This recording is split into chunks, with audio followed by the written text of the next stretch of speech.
ہمیں دبا لیں گے، ہمیں ایکسپلائٹ کریں گے، ہماری تہذیب، تمدن، دین، مذہب، عقیدہ، زبان، ہر چیز کو برباد کریں گے۔ قوم فرعون کے اوپر بہت سے چھوٹے چھوٹے عذاب بھیجنے شروع کیے تاکہ وہ ہوش میں آئیں، جاگیں۔ وَلَقَدْ أَخَذْنَا عَلَىٰ فصلوں کی تباہی سے، لَعَلَّهُمْ يَذَّكَّرُونَ، شاید کہ وہ نصیحت پکڑے۔ فَإِذَا جَاءَتْهُمُ الْحَسَنَةُ سَيِّئَةٌ، اور جب انہیں کوئی تکلیف آتی تھی، يَطَّيَّرُوا بِمُوسَىٰ وَمَن مَّعَهُ، تو اسے سمجھتے تھے کہ یہ موسیٰ اور اس کے ساتھیوں کی نحوست کی وجہ۔ فَأَرْسَلْنَا عَلَيْهِمُ الطُّوفَانَ، پھر ہم نے ان پر زیادہ بڑی مصیبتیں بھیجی، طوفان وجراد اور ٹڈی دل۔ یہ قمل ہی سے ملتی جلتی شے جو ہے کھٹمل ہے ہماری، یہ جو انسان کے لیے پسو اور جس طریقے سے کہ اس کے خون کو چوستی ہیں، اس کثرت سے میڈک ہو گئے کہ جو برتن اٹھاؤ اس کے اندر سے میڈک برآمد ہو رہا ہے، اور ظاہر بات ہے کہ پھر اس سے گھن آتی ہے سہج۔ وَلَقَدْ أَخَذْنَا آلَ فِرْعَوْنَ بِالسِّنِينَ وَنَقْصٍ مِّنَ الثَّمَرَاتِ لَعَلَّهُمْ يَذَّكَّرُونَ۔ صدق اللہ العظیم۔ آگے بڑھنے سے پہلے دو باتوں کی وضاحت ہو جائے۔ ایک تو تصحیح کرنی ہے مجھے اس بات کی کہ حضرت موسیٰ علیہ السلام جب نبوت سے سرفراز ہو کر مصر واپس آئے ہیں تو اس وقت جو بادشاہ تھا فرعون، وہ اصل میں اس بادشاہ کا بیٹا تھا جس بادشاہ کے زمانے میں کہ یہ بچے کی حیثیت سے دریائے نیل سے باہر نکالے گئے تھے اور جس کی گود میں گویا کہ پلے تھے۔ وہ فرعون بھی ابھی زندہ تھا، بوڑھا ہو چکا تھا، لیکن اس کے حضرت موسیٰ علیہ السلام کے محل میں آنے تک تو کوئی اولاد نہیں ہوئی تھی۔ بعد میں اسے بھی اللہ نے ایک بیٹا دیا، اور اب وہ بیٹا جوان تھا، اور وہ بیٹا جو ہے حضرت موسیٰ علیہ السلام کے ساتھ محل میں پلا بڑھا تھا، بالکل ایسے جیسے بھائی ہوتے ہیں۔ تو اس کے دل میں بھی محبت بہت تھی، گویا کہ حضرت موسیٰ کی حیثیت بڑے بھائی کی تھی، اور اس فرعون کی جس کو اب اس باپ نے تخت سے دستبردار ہو کر اپنا زندہ ہونے کے باوجود سارے امور سلطنت جو ہے تفویض کر دیے تھے اپنے اس بیٹے کو، اس کے دل میں بھی محبت تھی اور اس نے بھی قتل کرنے سے گریز کیا۔ دوسری بات جو آخری آیت تھی 15ویں رکوع کی، یہ ہمارے لیے خاص طور پر لمحہ فکریہ ہے مسلمانان پاکستان کے لیے، کہ ہم نے بھی تحریک پاکستان جو چلائی تو ہندوؤں کے غلبے کے خوف سے کہ اگر ہندوستان ایک وحدت کی حیثیت سے آزاد ہوا اور جو جدید دنیا کا جمہوری اصول ہے ون مین ون ووٹ، تو ہندو جو ہے اتنے غالب ہو جائیں گے کہ ہمیں دبا لیں گے، ہمیں ایکسپلائٹ کریں گے، ہماری تہذیب، تمدن، دین، مذہب، عقیدہ، زبان، ہر چیز کو برباد کریں گے۔ تو اللہ تعالیٰ نے ہمیں اس تحریک پاکستان میں جو بھی ہم نے کوشش کی اس میں کامیابی دی، اور بالکل یہی الفاظ وَيَسْتَخْلِفَكُمْ فِي الْأَرْضِ، اور تمہیں زمین میں طاقت عطا کرے، قوت عطا کرے، حکومت عطا کرے، فَيَنْظُرَ كَيْفَ تَعْمَلُونَ، پھر وہ دیکھے گا تم کرتے کیا ہو، تمہاری روش کیا رہتی ہے، تم پھر کیا طرز عمل اختیار کرتے ہو، تم واقعتاً اللہ کے بندے بنتے ہو اور اللہ ہی کی حکومت قائم کرتے ہو، یا یہ ہلدی کی گانٹھ جو تمہیں مل جائے تو اس کو لے کر تم پنساری بن کر بیٹھ رہتے ہو اور اپنی حکومت اور اپنی مرضی اور اپنی خواہشات کے مطابق وہ نظام وہاں کا چلاتے ہو۔ وَلَقَدْ أَخَذْنَا آلَ فِرْعَوْنَ، وہی قانون جو کہ سورہ انعام میں بھی آیا تھا، سورہ اعراف میں بھی، جب حضرت موسیٰ علیہ السلام آل فرعون کی طرف آئے تو اب یہ جو رد و قضا وہاں شروع ہوئی، تو اس دوران میں اللہ تعالیٰ نے قوم فرعون کے اوپر بہت سے چھوٹے چھوٹے عذاب بھیجنے شروع کیے تاکہ وہ ہوش میں آئیں، جاگیں۔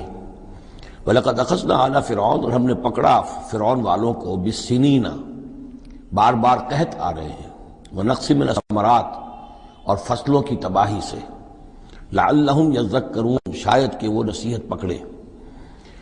فَإِذَا جَاءَتْهُمُ الْحَسَنَةُ، جب بھی کبھی درمیان میں حالات بہتر ہو جاتے تھے، اچھی صورتحال ہوتی تھی، قَالُوا لَنَا هَٰذِهِ، وہ کہتے تھے یہ تو ہمارے لیے ہے ہی، ہماری محنت کا، ہماری پلاننگ کا، ہماری مساعی کا، ہماری جدوجہد کا ثمرہ ہے۔ وَإِن تُصِبْهُمْ سَيِّئَةٌ، اور جب انہیں کوئی تکلیف آتی تھی، يَطَّيَّرُوا بِمُوسَىٰ وَمَن مَّعَهُ، تو اسے سمجھتے تھے کہ یہ موسیٰ اور اس کے ساتھیوں کی نحوست کی وجہ سے ہے۔ أَلَا إِنَّمَا طَائِرُهُمْ عِندَ اللَّهِ، آگاہ ہو جاؤ کہ ان کی نحوست، ان کی شوبی قسمت جو ہے وہ اللہ کے ہاتھ میں ہے۔ وَلَٰكِنَّ أَكْثَرَهُمْ لَا يَعْلَمُونَ، لیکن ان کی اکثریت علم نہیں رکھتی، سمجھتے نہیں۔ وَقَالُوا مَهْمَا تَأْتِنَا بِهِ مِنْ آیَةٍ لِتَسْحَرَنَا بِهَا، اور وہ کہتے تھے بہت ہی چیلنجنگ انداز میں کہ اے موسیٰ، یہ تم اپنے جادو کے زور سے ہمارے اوپر جو جو چیزیں لا رہے ہو، جو مصیبتیں لا رہے ہو تاکہ تم ہم پر جادو کرو، فَمَا نَحْنُ لَكَ بِمُؤْمِنِينَ، تو اس کے باوجود ہم ثابت قدم ہیں، صابر ہیں، ہم اپنے عقائد پر، اپنے نظام پر جمے ہوئے ہیں، ہم آپ کی بات ماننے والے نہیں ہیں۔ فَأَرْسَلْنَا عَلَيْهِمُ الطُّوفَانَ، پھر ہم نے ان پر زیادہ بڑی مصیبتیں بھیجی، طوفان وجراد اور ٹڈی دل جس سے کہ فصلیں چٹ ہو گئیں، القمل اور چچڑیاں، یہ قمل ہی سے ملتی جلتی شے جو ہے کھٹمل ہے ہماری، یہ جو انسان کے لیے پسو اور جس طریقے سے کہ اس کے خون کو چوستی ہیں، والضفادع اور میںڈک، اس کثرت سے میںڈک ہو گئے کہ جو برتن اٹھاؤ اس کے اندر سے میںڈک برآمد ہو رہا ہے، اور ظاہر بات ہے کہ پھر اس سے گھن آتی ہے، ہانڈی میں سے میںڈک پھلک کر نکل رہا ہے۔ والدمع اور خون کی بارش، آیات مفصلات، یہ ہم نے نشانیاں بھیجی وقفے وقفے سے، ساری ایک دم نہیں، ایک مرتبہ ایک نشانی ہے پھر دوسری نشانی ہے۔ فاستکبروا وکانوا قوما مجرمین، اس کے باوجود وہ استکبار پر اڑے رہے، اور وہ بڑی ہی اڑیل قوم تھے، مجرم قوم تھے۔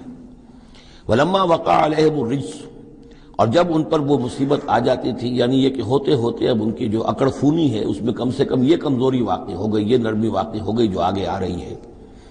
ولما وقع علیہم الرجس، جب ان پر وہ عذاب آتا تھا، قالوا یا موسیٰ، تو وہ حضرت موسیٰ سے کہتے تھے، ادع لنا ربک بما عہد عندک، اپنے رب کو پکارو، دعا کرو جو تمہارا اس سے قول و قرار ہے، تمہارا عہد ہے اس کے ساتھ، تاکہ وہ ہمیں اس مصیبت سے نجات دے۔ لئن کشفت عنا الرجس، اگر اس نے ہم سے اس عذاب کو ہٹا دیا، کھول دیا، لنؤمنن لک، ہم تمہاری بات مان لیں گے۔ یہ ایمان کے ساتھ جب لام آتا ہے تو اس کے معنی وہ ایمان ایک عقیدے والا ایمان نہیں ہوتا، مان لیں گے، تمہاری بات مان لیں گے۔ ایک ہے ایمان بے کے ساتھ، آمنت باللہ و ملائکتہ و کتبہ، تو با کے ساتھ جب آتا ہے پورے وثوق کے ساتھ، یقین کے ساتھ، گہرے اعتماد کے ساتھ، اور ایک ہے کسی کی بات سرسری طور پر مان لینا، تو وہ پھر ایمان لام کے ساتھ ہوتا ہے۔ لنؤمنن لک، ہم آپ کی بات مان لیں گے، وَلَنُرْسِلَنَّ مَعَكَ بنی اسرائیل، اور آپ کے ساتھ ہم بنی اسرائیل کو اس ملک سے جانے دیں گے۔ اصل میں وہ کیوں نہیں جانے دینا چاہتے تھے؟ اس لیے کہ ان کے لیے وہ بڑی ہی چیپ لیبر تھی، ان کے غلاموں کی حیثیت تھی، اور بڑے بڑے بھاری کام ان سے کرواتے تھے۔ احرام مصر کی تعبیر میں نہ معلوم کتنے اسرائیلیوں کی ہڈیاں جو ہے وہ دفن ہیں، بڑی بڑی چٹانیں جو ہیں وہ جب اوپر کھینچی جاتی تھی، یعنی کوئی گرتی تھی تو ان کے بیسیوں نہیں سینکڑوں جو ہے اس کے اندر پس جاتے تھے۔ تو ظاہر بات ہے کہ وہ چیپ لیبر جو انہیں ملی ہوئی تھی اس کو چھوڑنے کے لیے آسانی سے وہ تیار نہیں تھے، اس حوالے سے انہیں یہ شاخ گزر رہا تھا۔ ورنہ ظاہر بات ہے وہ بھی جانتے تھے کہ یہ ہمارے اس ملک کے رہنے والے نہیں ہیں، یہ فلسطین سے آئے تھے حضرت یوسف علیہ السلام کے زمانے میں، لیکن جیسا کہ میں نے عرض کیا آپ سے پہلے کہ ابتدا میں ان کے لیے وہاں بڑی آؤ بھگت رہی، بڑے عیش رہے، وہ پیرزادوں کی طرح ان کا احترام کیا گیا، انہیں بہترین زمینیں دی گئیں۔ جوشن کا علاقہ کہلاتا ہے جو نیل کا ڈیلٹا ہے، جو سب سے زیادہ زرخیز علاقہ ہے، وہ ان کو دیا گیا، وہاں یہ لوگ جو زمیندار بنے۔ لیکن اس کے بعد جب وہ نیشنلسٹ ریولوشن آیا تو بات ساری جو ہے وہ الٹی ہو گئی، تو فرمایا کہ ہم بھیج دیں گے آپ کے ساتھ بنی اسرائیل کو۔ فلما کشفنا عنہم الرجس، لیکن جب ہم ان سے وہ مصیبت کو دور کر دیتے تھے، الی اجل ہم بالغوہ، ایک مدت تک کے لیے کہ جس تک وہ پہنچ جائیں، لیکن ظاہر بات ہے کہ ہر ایک چیز کے لیے ایک مدت ہے، اس کے اندر ہی وہ بات ختم ہوتی ہے۔ اذا ہم ینکثون، تو پھر وہ اپنے عہد سے پھر جاتے تھے، اپنا وہ وعدہ جو تھا وہ اس کو توڑ دیتے تھے۔ فانتقمنا منہم، اب now cutting a long story short, بس ہم نے ان سے انتقام لیا۔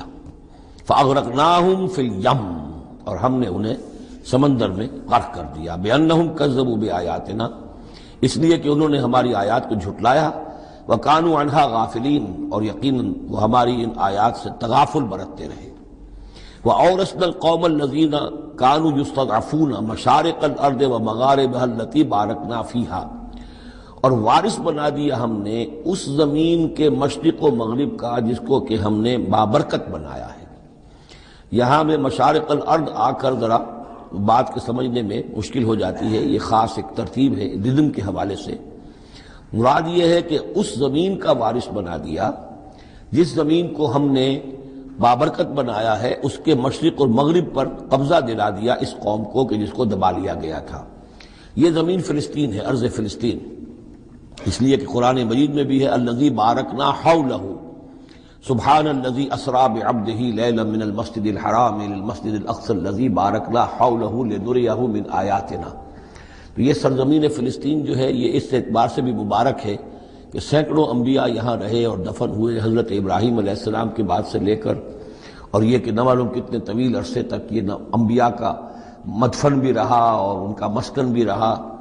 پھر یہ کہ بڑی زرخیز علاقہ بھی ہے۔ تو ہم نے اس قوم کو کانوا یستضعفون، جو دبا لیے گئے تھے مصر میں، جو دبے ہوئے تھے، پسے ہوئے تھے، ان کو وارث بنا دیا اس زمین کے مشرق اور مغرب کا، مشارق الارض و مغاربها التی بارکنا فیہا، جس میں ہم نے برکتیں رکھی ہیں۔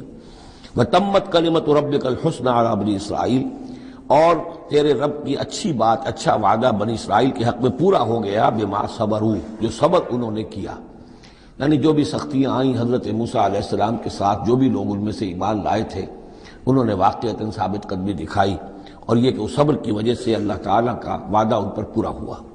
وَدَمَّرْنَا مَا كَانَ يَصْنَعُ فِرْعَوْنُ وَقَوْمُهُ، اور ہم نے تباہ و برباد کر دیا جو کچھ کے بنایا تھا فرعون نے اور اس کی قوم نے، وَمَا كَانُوا يَعْرِشُونَ، اور جو وہ اونچے اونچے کرتے تھے، محل بناتے تھے یا کچھ اور اونچی اونچی ٹٹیاں چڑھاتے تھے اپنے انگوروں کی بیلوں کے لیے، ان سب کو ہم نے جو ہے ختم کر کے رکھ دیا۔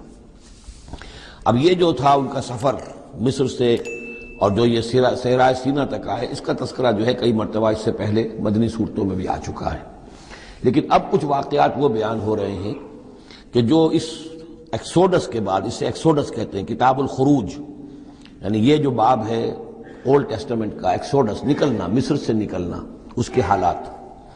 وَجَاوَزْنَا بِبَنِي إِسْرَائِيلَ الْبَحْرَ، اور پار اتار دیا ہم نے بنی اسرائیل کو سمندر کے یا دریا کے، فَأَتَوْا عَلَىٰ قَوْمٍ، تو ان کا گزر ہوا، پہنچے وہ ایک ایسی قوم پر، يَعْكُفُونَ عَلَىٰ أَصْنَامٍ لَهُمْ، جو اعتکاف کرتے تھے اپنے اپنے بتوں کا۔ یہ لفظ ذرا یہاں پر نوٹ کیجئے، اعتکاف کرنا۔ اصل میں جو فلسفہ ہے بت پرستی کا، جسے کہ آج کے دور میں ڈاکٹر رادھا کرشنن، جو ایک زمانے میں ہندوستان کے صدر بھی رہے ہیں، بہت بڑے فلسفی تھے، بلکہ ایک دور میں یوں سمجھیے کہ دنیا میں دو ہی فلسفیوں کا ڈنکا بج رہا تھا، ایک فلسفی مذہبی قسم کا اور وہ ڈاکٹر رادھا کرشنن تھے، اور ایک فلسفی ملحد قسم کا وہ برٹرنڈ رسل تھا، اور یہ دونوں تقریباً ایک ہی عمر کے ہم عمر، اور دونوں ہی 90 سے اوپر ہو کر فوت ہوئے ہیں۔ تو ڈاکٹر رادھا کرشنن نے ہندوستان کے فلسفے کو گویا کہ زندہ کر دیا اپنی تصنیفات کے ذریعے سے۔ اس نے بت پرستی کا جو فلسفہ بیان کیا وہ یہ کہ ہم یہ نہیں سمجھتے کہ ان بتوں میں کچھ ہے، یہ تو اصل میں بت تو ہم کسی ڈیٹی، کوئی بھی دیوی یا دیوتا کے نام پر بناتے ہیں، اس کے دھیان کرنے کے لیے، کنسنٹریشن نہیں ہو سکتی، خوگرے پیکرے محسوس ہے انسان کی نظر۔ انسان جو ہے مراقبہ کرتا ہے، اگر آپ جو مراقبہ کرنا چاہتے ہیں، اللہ کے ساتھ دھیان لگانا چاہتے ہیں، کیسے لگائیں؟ لیکن اگر کسی تصویر کو سامنے رکھ لیں تو پھر توجہ کو مرکوز کرنا آسان ہو جائے گا۔ یہ ہے ان کا فلسفہ بت پرستی کا۔ تو اعتکاف اسی کو کہتے ہیں، جو ابھی آپ جن کو بھی اللہ توفیق دے گا اصل صحیح ہو کہ سال میں یہ 10 دن آدمی نکال لے کہ اپنی توجہات کو ہر چیز سے، دنیاوی معاملات سے، ان سے ہٹا کر اور اللہ تعالیٰ کی ذات پر وہ مرکوز کرے، ذکر پر، توجہ پر اور دعا پر، مناجات پر، یہ اعتکاف ہے۔ تو انہوں نے بت اپنے بنائے ہوئے تھے اور ان بتوں کا اعتکاف کرتے تھے۔ قالوا یا موسیٰ اجعل لنا الہا کما لہم آلہہ، انہوں نے کہا کہ اے موسیٰ ہمارے لیے بھی کوئی الہ بنا دو، معبود بنا دو، کوئی ایسی نشانی ہو جس کو کہ ہم ذریعہ بنائیں، اس کے اوپر اعتکاف کریں، گیان دھیان کا مرکز اس کو بنا لیں۔ قال انکم قوم تجہلون، حضرت موسیٰ نے فرمایا کہ تم جہل کا ارتکاب کر رہے ہو، کیا بات کہہ رہے ہو؟ ان ہؤلاء متبر ما هم فیہ، یہ لوگ جس چیز میں ہیں یہ تو ہلاک ہونے والے ہیں، برباد ہونے والے ہیں۔ وباطل ما كانوا يعملون، اور جو کچھ یہ کر رہے ہیں وہ سب باطل ہے، اس کی کوئی حقیقت نہیں ہے۔ قال غیر اللہ ابغیکم الہا، حضرت موسیٰ نے فرمایا کہ کیا میں اللہ کے سوا تمہارے لیے کوئی الہ تلاش کروں؟ وہو فضلکم علی العالمین، اور اس نے تو تمہیں فضیلت دی ہے تمام جہان والوں پر۔ وَإِذْ أَنْجَيْنَاكُمْ مِنْ آلِ فِرْعَوْنَ، اور ذرا یاد کرو جبکہ ہم نے تمہیں نجات دی آل فرعون سے۔ یسومونکم سوء العذاب، یہ الفاظ جو کہ تم سورہ بقرہ میں بھی آئے ہیں اور اس کے بعد بھی آئے ہیں. یسومونکم سوء العذاب، وہ تمہیں مبتلا کیے ہوئے تھے بدترین عذاب میں. یقتلون ابناءکم ویستحیون نساءکم، وہ قتل کر ڈالتے تھے تمہارے بیٹوں کو اور زندہ رکھتے تھے تمہاری بیٹیوں کو. وفی ذالکم بلاء من ربکم عظیم، اور یقیناً اس میں تمہاری رب کی طرف سے بہت بڑی آزمائش تھی. ووعدنا موسیٰ 30 لیلۃ، اور ہم نے بلایا موسیٰ کو 30 راتوں کے لیے. عام طور پر دن رات، لیکن یہ کہ عربی میں جو محاورہ ہے وہ رات ہی کا ذکر کرتے ہیں. 30 راتوں کے لیے. واتممناها ب10، روایات سے معلوم ہوتا ہے کہ اولین جو تھی طلبی وہ 30 رات کے لیے ہوئی تھی، لیکن اس میں جو چلہ تھا جو حضرت موسیٰ علیہ السلام کو کاٹنا تھا، اس میں روزہ بھی تھا مسلسل 30 دن کا. تو اس میں یہ ہے کہ کسی وقت ان سے ضبط نہیں ہو سکا اور مسواک کر لی تھی. وہ جو روزے کی وجہ سے منہ کے اندر ایک طرح کی بو پیدا ہو جاتی ہے، اس کو برداشت نہ کر سکے. تو اس کی پاداش میں، اب یہ روایات ہیں، میں نہیں کہہ سکتا کہ کس حد تک ان میں صحت ہے. فَأَتْمَمْنَاهَا بِعَشْرٍ، تو مکمل کر دیا ہم نے اس مدت کو 10 دن سے. اور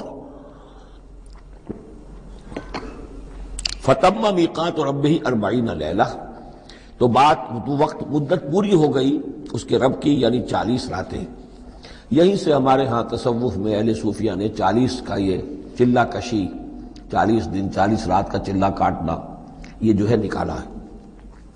وقال موسیٰ لأخیہ ہارون، اور کہا موسیٰ نے اپنے بھائی ہارون سے علیہ السلام، اخلفنی فی قومی، آپ میری نیابت کیجئے میری قوم میں جا رہا ہوں.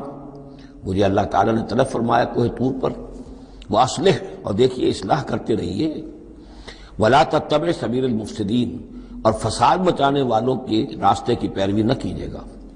ولما جاء موسیٰ لمیقاتنا، اور جب موسیٰ پہنچے ہمارے وقت مقرر پر، وکلمہ ربہ، اور ان سے کلام کیا ان کے رب نے. قال رب ارنی انظر الیک، انہوں نے درخواست کی پروردگار مجھے اپنا دیدار عطا فرما، مجھے دکھا کہ میں تجھے دیکھوں. قال لن ترانی، اللہ نے فرمایا تم مجھے ہرگز نہیں دیکھ سکتے. ولکن انظر الی الجبل، لیکن ذرا اس پہاڑ کو دیکھو. فإن استقر مکانہ، اگر وہ اپنی جگہ پر کھڑا رہ جائے، برداشت کر جائے ہماری تجلی کو، فسوف ترانی، تو تم بھی سوچنا کہ شاید ہمیں دیکھ سکو. فلما تجلی ربہ للجبل، جب اللہ نے اپنی تجلی ڈالی پہاڑ پر. اب یہ جلی کہتے ہیں روشن چیز کو، جلی شے روشن. تجلی یہ باب تفاعل ہے، کسی شے کا خود روشن ہو جانا. تو اللہ تعالیٰ کی یہ ذات کی تجلی ہے کہ جو پہاڑ پر ڈالی گئی. جعلہ دکن، جس سے کہ وہ پہاڑ جو ہے وہ بالکل ریزہ ریزہ ہو گیا. وخر موسیٰ صاعقا، اور حضرت موسیٰ علیہ السلام بھی تجلی باری تعالیٰ کے اس بالواسطہ مشاہدے کے نتیجے میں بھی وہ بے ہوش ہو کر گر پڑے. فلما افاقا، جب انہیں افاقہ ہوا، ہوش میں آئے. قال سبحانک، اب انہوں نے کہا اے اللہ تو پاک ہے. تبت الیک، میں تیری جناب میں توبہ کرتا ہوں کہ میں نے جسارت کی تھی، میں نے جو ہے اپنی حیثیت سے بڑھ کر تجھ سے سوال کر لیا تھا. وانا اول المومنین، اور میں پہلا ہی ہوں ایمان لانے والا، بغیر دیکھے تجھے ماننے والا ہوں. قال یا موسیٰ انی اصطفیتک علی الناس برسالاتی، اللہ نے فرمایا موسیٰ میں نے تمہیں چن لیا ہے لوگوں پر، تمام انسانوں میں سے تمہیں چنا ہے، پسند کیا ہے اپنے پیغام کے لیے، رسالات کے لیے. وبکلامی، اور اپنے کلام کے لیے. یہ ایک خاص مقام ہے، امتیازی مقام ہے حضرت موسیٰ کا. کلم اللہ موسیٰ تکلیم. فخذ ما آتیتک وکن من الشاکرین، تو لے لو جو میں تمہیں دے رہا ہوں اور بن جانا شکر کرنے والوں میں. یعنی یہ الواح جو ہے جو ہم دے رہے ہیں، ان میں احکام لکھے ہوئے ہیں، یہ تم لے لو اور ان کا حق ادا کرو. وَكَتَبْنَا لَهُ فِي الْأَلْوَاحِ، اور ہم نے لکھ دیا اس کے لیے تختیوں پر، وہ پتھر کی تختیاں. مِن كُلِّ شَيْءٍ مَوْعِظَةٌ، ہر طرح کی نصیحت. وَتَفْصِيلًا لِكُلِّ شَيْءٍ، اور ہر طرح کے احکام کی تفصیل، یعنی جو بنیادی احکام ہیں، موٹے موٹے احکام ہیں. یوں سمجھیے کہ وہ در حقیقت ایک طرح سے ڈینجر سگنلز ہیں. اگر آپ کسی پہاڑی راستے پر جا رہے ہو تو جگہ جگہ آپ کو نشانات ملتے ہیں کہ ذرا یہاں بچ کے گزرنا. تو شریعت خداوندی جو ہے وہ بھی در حقیقت انسانی تمدن کا جو پیچیدہ سفر ہے اس میں ڈینجر کوشنز ہیں، ڈینجر سگنلز ہیں. یہاں اس سے ذرا دور رہنا، اس سے ذرا ہٹ کر رہنا. اس کے اندر اندر آدمی جو ہے وہ اپنی محنت کرے، کوشش کرے، جدوجہد کرے، مباحات کے دائرے کے اندر جو بھی اس کا ہے چوائس اس کو اختیار کر لے، لیکن جو محرمات ہیں وہ حدود ہیں، تلک حدود اللہ فلا تقربوها۔ تو شریعت کی جو آسمانی شریعت ہے اصل بنیاد یہی ہے کہ زندگی کے ہر گوشے سے متعلق چند موٹے موٹے احکام دے دیے، اس کے اندر جو ہے وہ کھلا چھوڑ دیا انسان کو کہ اب اس کے اندر اپنی سمجھ سے، اپنے اجتہاد سے، اپنی کوشش سے، اپنی عقل کو بروئے کار لا کر کام کرو۔ وَكَتَبْنَا لَهُ فِي الْأَلْوَاحِ مِنْ كُلِّ شَيْءٍ مَوْعِظَةً وَتَفْصِيلًا لِكُلِّ شَيْءٍ فَخُذْهَا بِقُوَّةٍ، تو اے موسیٰ اس کو تھام لو مضبوطی کے ساتھ، وَأَمُرْ قَوْمَكَ، اور اپنی قوم کو بھی حکم دو، يَأْخُذُوا بِأَحْسَنِهَا، کہ وہ اسے پکڑیں، اس کو تھامیں اس کی بہترین صورت کے اندر۔ اس کے مراد کیا ہے کہ ہر معاملے کے اندر درجے ہوتے ہیں۔ آپ کو ایک چیز بتائی جا رہی ہے، اس میں ایک درجہ اونچا ہے، ایک اس سے کمتر ہے، آپ اونچے سے اونچے درجے کی طرف آنے کی کوشش کیجیے۔ یہی بات جو ہے مسلمانوں سے بھی پھر کہی گئی ہے، آخری پاروں میں ہم دیکھیں گے چل کر کہ وہ لوگ کہ جو کلام کو سنتے ہیں، یستمعون القول فیتبعون احسنہ، وہ کلام کو سنتے ہیں پھر جو اس کی بہترین بات ہوتی ہے اس کو اختیار کرتے ہیں۔ ایک یہ ہوتا ہے آدمی سوچتا کچھ اور کمی والی بات ہو جائے، ڈھیل ہو جائے، رعایت ہو جائے، چلیے پاس مارکس مجھے مل جائیں، مجھے فرسٹ ڈویژن نہیں چاہیے، مجھے سیکنڈ ڈویژن نہیں چاہیے، ڈسٹنکشن نہیں چاہیے، پاس ہی ہو جاؤں۔ لیکن یہ معاملہ دین میں نہیں ہونا چاہیے، یہ معاملہ دنیا میں کرو، دین میں اچھے سے اچھا، اعلی سے اعلیٰ، جیسا کہ ہم پڑھ چکے ہیں سورہ مائدہ کے اندر، اذا اتقوا وآمنوا وعملوا الصالحات ثم اتقوا وآمنوا ثم اتقوا واحسنوا واللہ یحب المحسنین۔ ہے جستجو کہ خوب سے ہے خوب تر کہاں، کیوں نہیں بہتر سے بہتر کی طرف جاتے؟ جتنا آج وقت لگا رہے ہو دین کے لیے اس سے زیادہ لگاؤ کل، اور پرسوں اس سے آگے تمہارا قدم پڑنا چاہیے، نہ یہ کہ آدمی جو ہے وہ پیچھے کی طرف دیکھے۔ وَأَمُرْ قَوْمَكَ يَأْخُذُوا بِأَحْسَنِهَا، اس کا جو بہترین رخ ہے اس کو اختیار کریں۔ سَأُرِيكُمْ دَارَ الْفَاسِقِينَ، ان قریب میں تمہیں وہ گھر دکھا دوں گا جو اس وقت فاسقوں کے قبضے میں ہے۔ یعنی یہاں جو کچھ ہوا ہے، کوہ طور جو ہے وہ سمجھ لیجئے کہ وہ سینائی پیننسلا کا جو ساؤدرن ٹپ ہے وہاں پر ہے تقریباً کوہ طور۔ تو گویا کہ خلیج سویز کو کراس کیا یا کہیں سے کسی جھیل کو کراس کر کے مصر سے آئے سینائی پیننسلا میں، پھر یہ کہ خلیج سویز کے ساتھ ساتھ ہو کر ساؤدرن ٹپ تک پہنچ گیا پورا قافلہ، یہاں پڑاؤ رہا ان کا طویل عرصے تک، اور یہیں پر پھر حضرت موسیٰ علیہ السلام طلب کیے گئے کوہ طور پر، وہاں سے اب واپس آ گئے۔ اب ان سے کہا گیا کہ آگے بڑھو اور خلیج عقبہ کے ساتھ ساتھ ہو کر داہنی جو ہے کھاڑی جو ہے ریڈ سی کی، اس سے آگے بڑھو اور فلسطین میں جا کے اب تمہیں جنگ کرنی ہے۔ تمہارا وہ ملک جو ہے جو تم چھوڑ کر آئے تھے تقریباً یوں سمجھیے کہ 700-800 برس پہلے یا اس کے آس پاس، اب اس کے اوپر قبضہ ہے مشرکوں کا، کافروں کا، جاہلوں کا۔ اب اس اپنی سرزمین کو ان سے آزاد کرانے کے لیے اب تمہیں جہاد کرنا ہے، وہ جس کا ذکر ہم سورہ مائدہ میں پڑھا ہے، تو اس کا یہاں پر تذکرہ ہو رہا ہے۔ سَأُرِيكُمْ دَارَ الْفَاسِقِينَ، یعنی وہ فلسطین تک اب میں تمہیں لے جاؤں گا اور تمہیں دکھا دوں گا وہ جگہ جو تمہارا اصل مسکن ہے، اور اس کے لیے یہ ہے کہ تمہیں اب ان فاسقوں کو وہاں سے نکالنا ہوگا۔ سَأَصْرِفُ عَنْ آيَاتِ الَّذِينَ يَتَكَبَّرُونَ فِي الْأَرْضِ بِغَيْرِ الْحَقِّ، میں پھیر دوں گا اپنی آیات سے ان لوگوں کے رخ کو جو زمین میں ناحق تکبر کرتے ہیں۔ یعنی یہ خود اللہ تعالیٰ فرما رہے ہیں جن کے اندر تکبر ہے میں خود ان کا رخ پھیر دیتا ہوں، وہ ہماری آیات کو دیکھتے ہی نہیں، سمجھتے ہی نہیں، اس لیے کہ تکبر ہے۔ تکبر وہ شے ہے جو اللہ کو سب سے زیادہ ناپسند ہے۔ فرمایا گیا ہے ایک حدیث میں، حدیث قدسی میں، الکبر ردائی، تکبر میری چادر ہے۔ تو اگر کوئی اور تکبر کرتا ہے تو گویا کہ میری چادر میرے شانے سے وہ گھسیٹ رہا ہے، تو اس کے خلاف میرا اعلان جنگ ہے۔ ایک اور حدیث میں فرمایا لن يدخل الجنہ من کان فی قلبہ مثقال حبۃ من کبر، جنت میں کبھی داخل نہیں ہو سکے گا وہ شخص جس کے دل میں دانے کے برابر بھی تکبر ہے۔ تکبر سب سے بڑا روگ ہے۔ تو جن لوگوں کے اندر تکبر ہے ہم ان کا رخ پھیر دیتے ہیں اپنی آیات سے، ہم انہیں اس کا اہل نہیں سمجھتے کہ وہ ہماری آیات کو سمجھیں اور دیکھیں۔ وَإِن يَرَوْا كُلَّ آيَةٍ لَا يُؤْمِنُوا بِهَا، اور اگر وہ سرسری طور پر دیکھ بھی لیں، ساری نشانیاں دیکھ لیں، تب بھی وہ ایمان لانے والے نہیں ہیں۔ وَإِن يَرَوْا سَبِيلَ الرُّشْدِ لَا يَتَّخِذُوهُ سَبِيلًا، اور اگر وہ دیکھ بھی لیں کامیابی کا اور سعادت کا اور ہدایت کا راستہ، تب بھی اس راستے کو اختیار نہیں کریں گے۔ وَإِن يَرَوْا سَبِيلَ الْغَيِّ يَتَّخِذُوهُ سَبِيلًا، اور جب بھی ان کے سامنے آئے گا کجی کا راستہ، ٹیڑھ کا راستہ، گمراہی کا راستہ، اسے وہ اختیار کریں گے۔ یعنی یہ ساری چیزیں ان کی کس وجہ سے ہیں کہ ان کے دلوں میں تکبر ہے۔ ذالک بانہم کذبوا بآیاتنا، یہ اس لیے کہ انہوں نے ہماری آیات کو جھٹلایا اپنے تکبر کی بنیاد پر، وکانوا عنہا غافلین، اور اس سے تغافل برتتے رہے۔ والذین کذبوا بآیاتنا ولقاء الآخرۃ، اور جو لوگ بھی جھٹلائیں گے ہماری آیات کو اور آخرت کی ملاقات کو، حبطت اعمالہم، ان کے سارے اعمال حبط ہو جائیں گے۔ اپنی جگہ وہ بڑی نیکیاں کما رہے ہوں، جیسے کہ قریش مکہ تھے، ہم کعبے کی خادم ہیں، کعبے کی خدمت کر رہے ہیں، کعبے کو صاف رکھتے ہیں، حاجیوں کو دودھ پلاتے ہیں، پانی پلاتے ہیں، ان کے سارے عمل حق اکارت ہو جائیں گے۔ هل یجزون الا ما كانوا يعملون، اور ان کو نہیں دیا جائے گا بدلے میں مگر وہی کچھ جو وہ کرتے تھے۔ واتخذ قوم موسیٰ من بعدہ من حلیہم عجلا جسدا لہ خوار، اور بنا لیا موسیٰ کی قوم نے ان کے بعد، حضرت موسیٰ علیہ السلام جب چلے گئے کوہ طور پر تو پیچھے یہ ایک فتنہ اٹھا ہے، سامری، یہ سامری جو ہے اس نے فتنہ اٹھایا، اور جو کچھ ان لوگوں کے پاس، اسرائیلیوں کے پاس، جو ان قبطیوں کے زیورات بہت سے رکھے ہوئے تھے امانتاً، وہ بھی جانتے تھے کہ یہ قوم، یہ چونکہ ابراہیم کی نسل میں سے ہیں تو یہ امانت دار ہیں۔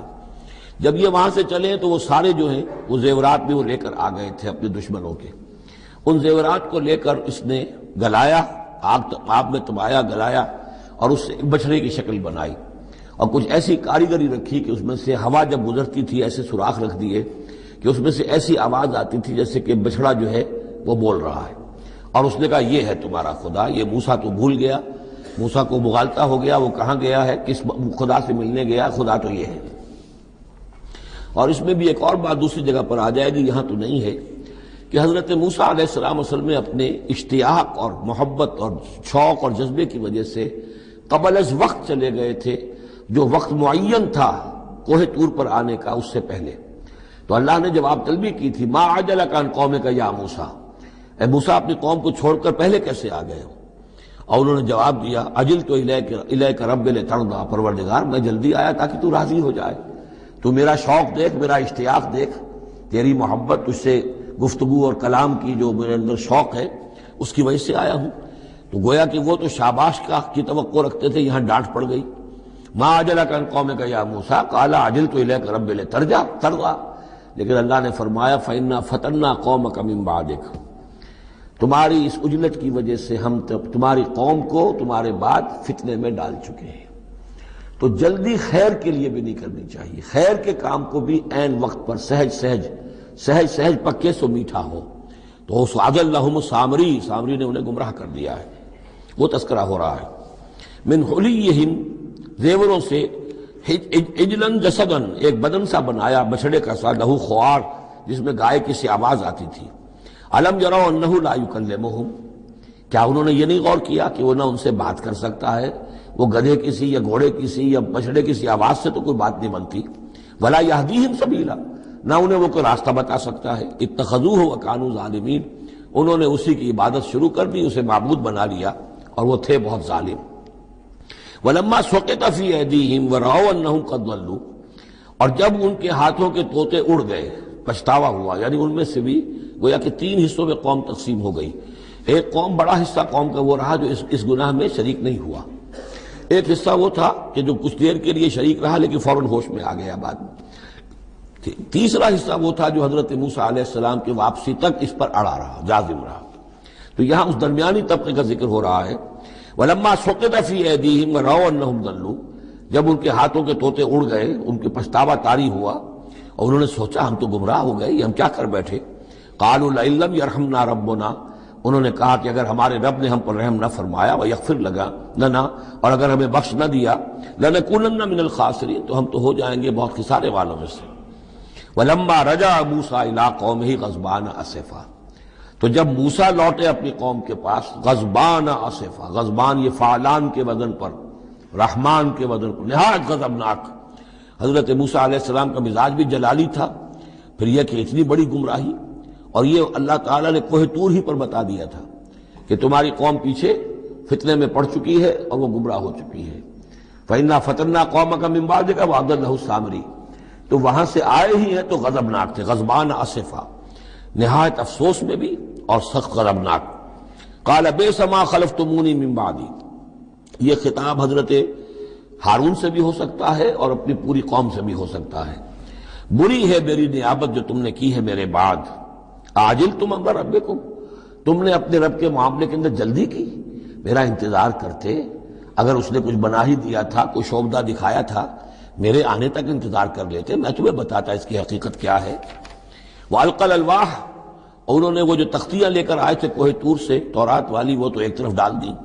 وَأَخَذَ بِرَأْسِ أَخِيهِ يَجُرُّهُ إِلَيْهِ، اور غضبناک ہو کر اپنے بھائی حضرت ہارون علیہ السلام کے سر کے بال پکڑ لیے اور اپنی طرف کھینچا غصے میں، یہ تم نے کیا کیا میرے پیچھے؟ یہ میں تمہیں خلیفہ بنا کر گیا تھا۔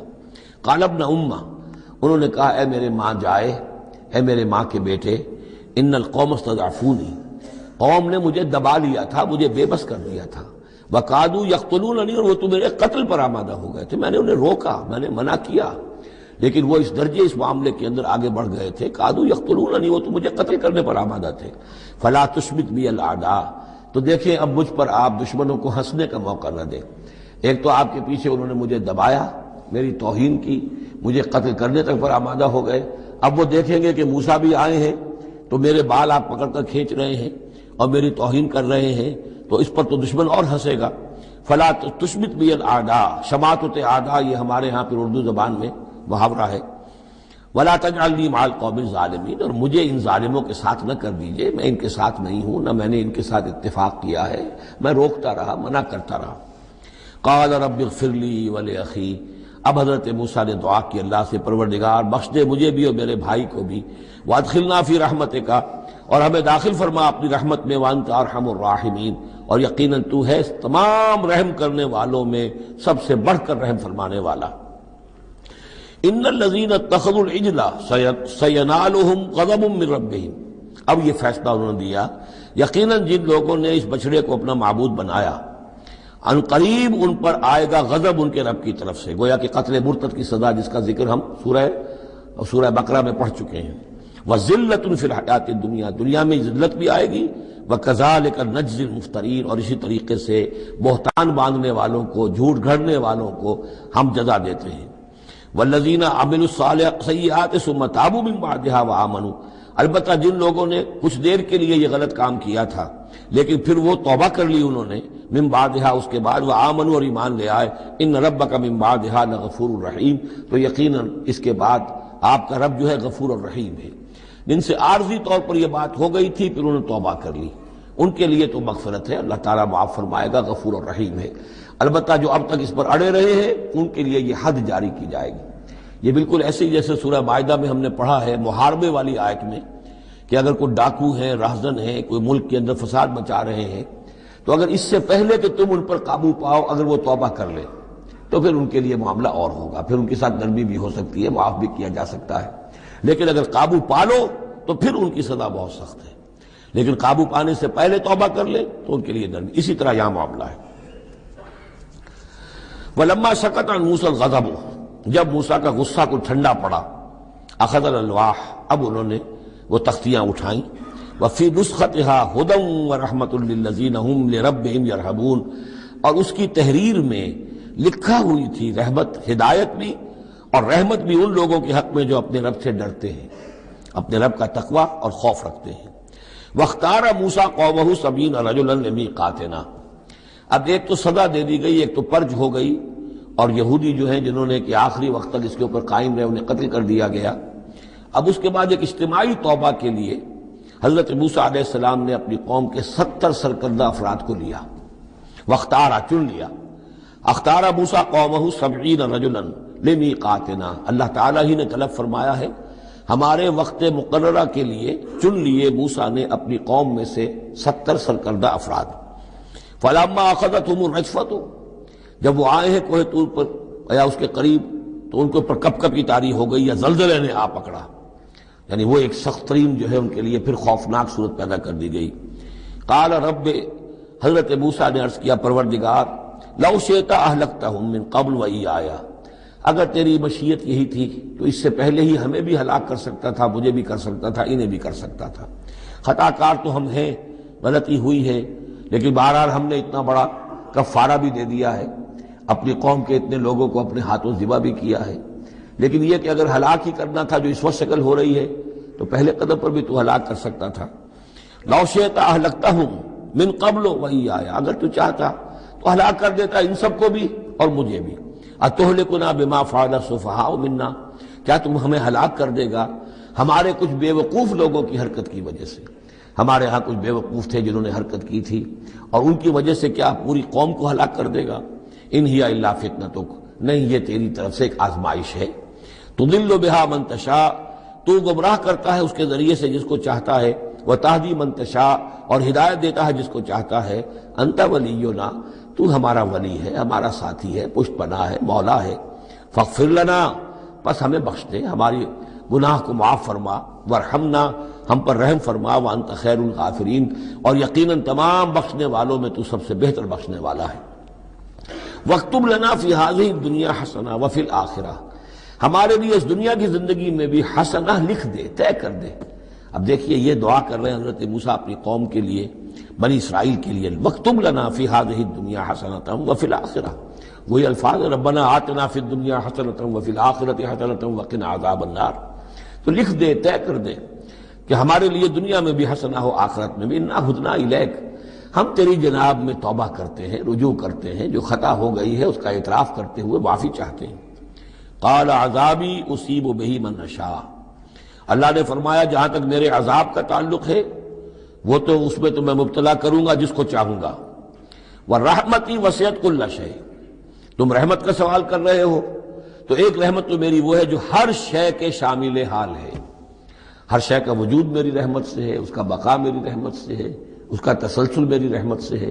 ایک تو رحمت عامہ ہے جو تمام مخلوقات کو شامل ہے، تمام مخلوقات جو ہے اس میں سے حصہ پا رہی ہیں۔ ورحمتی وسعت کل شیء فسأکتبھا، اب یہاں مراد ہے خاص رحمت جس کے لیے تم کہہ رہے ہو، وہ تو میں لکھ دوں گا ان لوگوں کے لیے۔ اب یہ بہت اہم مقام یہاں آ رہا ہے، وہ اپنی رحمت میں خاص کر دوں گا، لکھ دوں گا، للذین یتقون، جو تقوی کی روش اختیار کریں، ویؤتون الزکاۃ، اور زکوٰۃ دیتے رہیں، والذین ھم بآیاتنا یؤمنون، اور جو لوگ ہماری آیات پر ایمان پختہ رکھیں۔ الذین یتبعون الرسول النبی الامی الذی یجدونہ مکتوبا عندہم فی التوراۃ والانجیل، جو اتباع کریں گے ہمارے امی نبی کی، جس کا کو رسول بنا کر بھیجا جائے گا، رسول نبی امی کا اتباع کریں گے، جسے وہ پائیں گے، الذی یجدونہ، جسے پائیں گے لکھا ہوا، مکتوبا عندہم، ان کے پاس، اپنے پاس، فی التوراۃ والانجیل، کہ وہ ان کے پاس اس کی پیشن گوئیاں، اس کے حالات، اس کی علامات تورات اور انجیل دونوں میں ہوں گی۔ تو جو لوگ ان کا اتباع کریں گے، نبی امی محمد الرسول اللہ صلی اللہ علیہ وسلم امیین میں سے اٹھائے گئے، اور آپ واقعتاً اس قوم میں سے تھے جس کے پاس کوئی کتاب نہیں تھی، کوئی شریعت نہیں تھی، ویسے بھی آپ نے دنیاوی اعتبار سے کوئی تعلیم حاصل نہیں کی، دنیاوی معیار کے اعتبار سے لکھنا پڑھنا آپ نہیں جانتے تھے، تو امی تھے۔ تو رسول نبی الامی، جو پیروی کریں گے میرے اس رسول کی جو نبی امی ہوگا، جسے یہ پائیں گے الذی یجدونہ مکتوبا، لکھا ہوا، جس کی علامات اور جس کی پیشن گوئیاں، عندہم فی التوراۃ والانجیل، ان کے پاس تورات اور انجیل دونوں میں، یامرہم بالمعروف، وہ انہیں نیکی کے حکم دے گا، وینہاہم عن المنکر، اور تمام بدیوں سے روکے گا، ویحل لہم الطیبات، اور ان کے لیے تمام حلال چیزیں، پاک چیزیں حلال کر دے گا۔ یعنی جو ہم پڑھ چکے ہیں کچھ چیزیں تھیں کہ جو بنی اسرائیل پر ان کی شرارتوں کی وجہ سے بھی حرام کر دی گئی تھی، یہ تمام بندشیں اٹھا دے گا، تمام پاکیزہ چیزوں کو ان کے لیے حلال کرے گا۔